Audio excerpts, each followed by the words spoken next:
Israel is a land where deep history and unwavering faith converge, weaving together an extraordinary spiritual fabric.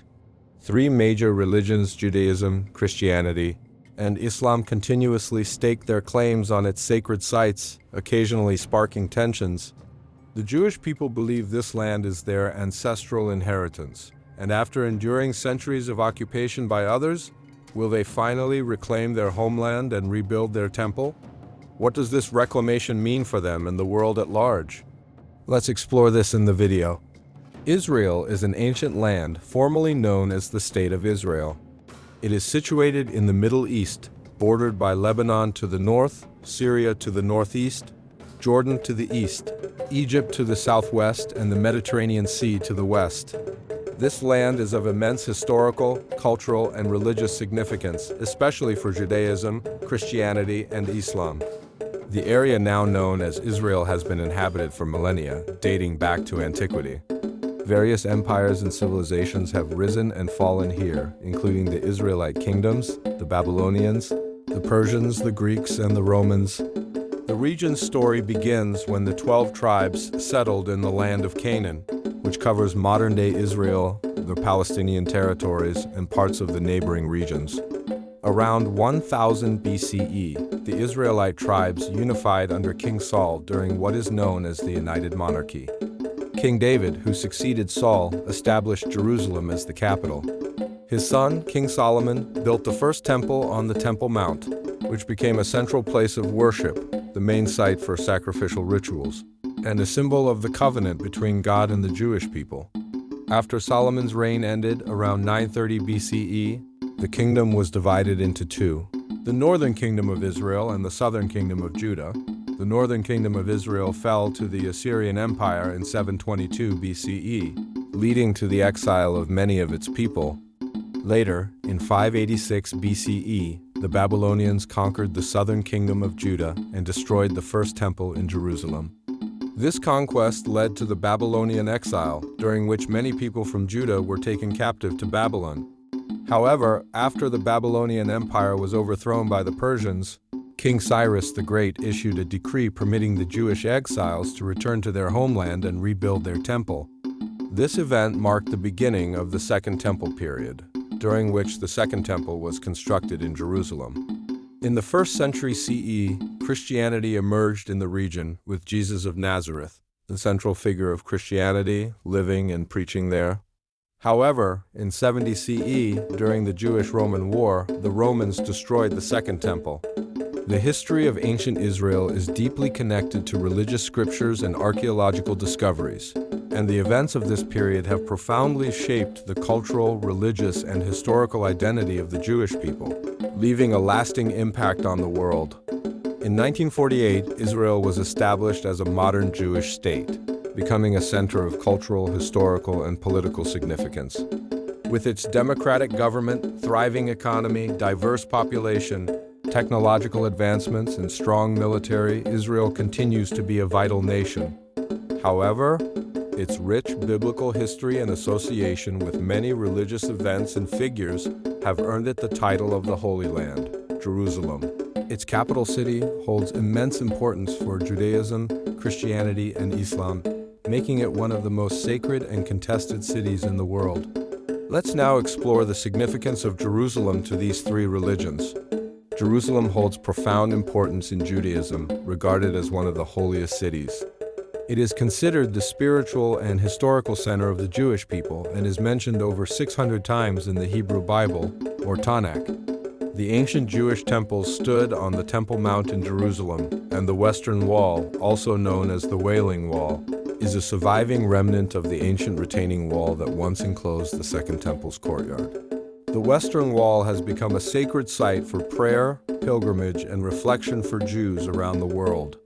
Jewish tradition holds that the divine presence dwells in Jerusalem, and it is also believed to be the future site of the Third Temple according to Jewish eschatology.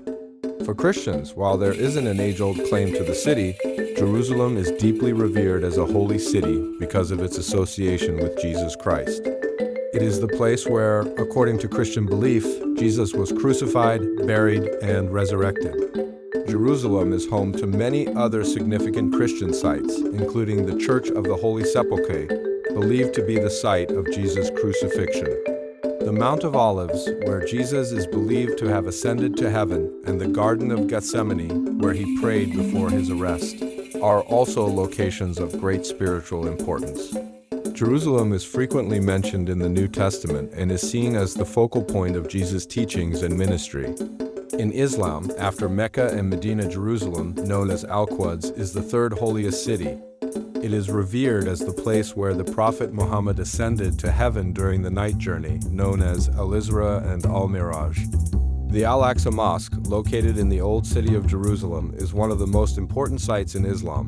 Furthermore, many prophets revered in Islamic tradition, including Abraham, David, Solomon, and Jesus, are closely associated with Jerusalem. The Dome of the Rock, with its golden dome, stands as an iconic symbol and a revered site within the compound.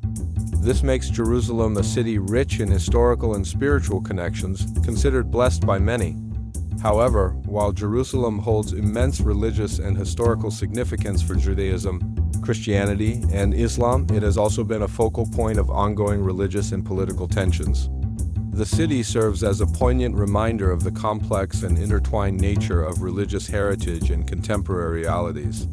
Since the destruction of the first and second temples, the Jewish people have faced challenges in finding a dedicated place for worship, as their tradition emphasizes worship in temples and synagogues. This challenge has fueled the desire to build a third temple, envisioned not only as a successor to the first and second temples, but also as the fulfillment of prophecy. However, realizing this vision is far from straightforward. What obstacles are hindering the construction of a new temple? Since the fall of the Second Temple during the Roman siege in 70 AD, various ethnic and cultural groups have settled in the region, including around the Temple Mount. The people of Israel cannot simply reclaim this land without disrupting the current social and political landscape. The Temple Mount, a highly sensitive and contested site due to its religious and historical importance, is situated in the heart of Jerusalem, one of the country's most bustling cities. Any attempt to rebuild the temple could provoke significant upheaval, affecting the social, political, and emotional stability of the region, especially given the long-standing dispute over the area between Israel and Palestine. Additionally, if a new temple were to be constructed, the existing infrastructure might struggle to accommodate the increased demand, placing additional strain on local schools, hospitals, and other essential services. Additionally, the region is densely packed with archaeological sites, which could be significantly disrupted if excavation and reconstruction were to begin, much to the concern of environmentalists. These enthusiasts would also be troubled by the potential ecological impact, particularly the displacement of rare and endangered species in the area. Another challenge Israel faces stems from the religious diversity that now characterizes the region. While Jews believe the land is their rightful heritage, this view is strongly contested by Muslims, leading to violence and turmoil in the past. The Muslims' revered Dome of the Rock is situated on the Temple Mount, and to assert their claim, Jewish visitors are currently prohibited from entering the complex. For a long time, Muslims disputed the Jewish claims that temples once stood on this site until British archaeologist Robert Hamilton uncovered compelling evidence. In his research, Hamilton found that the Al-Aqsa Mosque was constructed on a Jewish ritual cleansing site. This breakthrough came after a 1927 earthquake caused significant damage to the mosque, exposing part of the structure. Hamilton discovered a mikveh Jewish ritual bath used for spiritual purification. These baths are supplied only by natural sources, such as rainwater or a nearby spring or river, and must be constructed and maintained under strict guidelines to ensure ritual purity. This finding substantiates the existence of a previous temple, as these ritual baths are so essential that they are typically built even before the temple itself.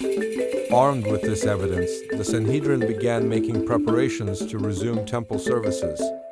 This Jewish religious council, re-established in 2004, aims to revive Jewish law and temple practices in anticipation of the Third Temple's reconstruction in Jerusalem.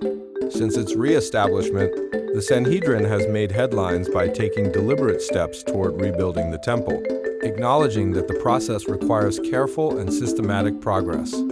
One of the key initiatives involves cultivating farms and forests. The Sanhedrin asserts that plants are integral to many temple rituals, so they have established new farms and forests under meticulous supervision to recreate the environmental conditions of ancient Israel. While the Sanhedrin is making significant efforts to prepare for the new temple, their authority remains questioned by some, and concerns persist about the potential environmental impact and the disruption of the ecosystem's balance. Nevertheless, the Sanhedrin remains steadfast, with a primary focus on upholding and promoting Jewish law and tradition. Another crucial preparation for the temple's reconstruction is the training of the Kohanim. Kohanim, members of the priestly class descended from Aaron, the brother of Moses, hold a special role within the Jewish community. Their main responsibility is to conduct temple rituals and ceremonies. However, with the temple's absence, these traditional priestly duties cannot be fulfilled. Despite this, Kohanim continue to be highly respected within Jewish communities, often leading specific religious ceremonies and maintaining significant roles in certain traditions. In light of recent developments, the Sanhedrin has initiated training programs for the Kohanim, focusing on the use of equipment from both the Old and New temples, the altars, and the offering of burnt sacrifices. Another critical aspect of their preparations is the production of the red heifer. In addition to the ritual bath, the ashes of the red heifer are necessary for purification before entering the temple. This poses a significant challenge as red heifers are now extinct, with only 9 heifers having been sacrificed between the first and second temples. However, the Sanhedrin remains proactive, developing methods to engineer an unblemished red heifer using the Red Angus breed as a foundation. Rabbi Chaim Richman, in collaboration with rancher and Pentecostal minister Rev. Clyde Lott, has applied animal husbandry principles in an attempt to produce a red heifer, a task made more complex by the strict breeding requirements. Recently, 5 red heifers were brought to Israel.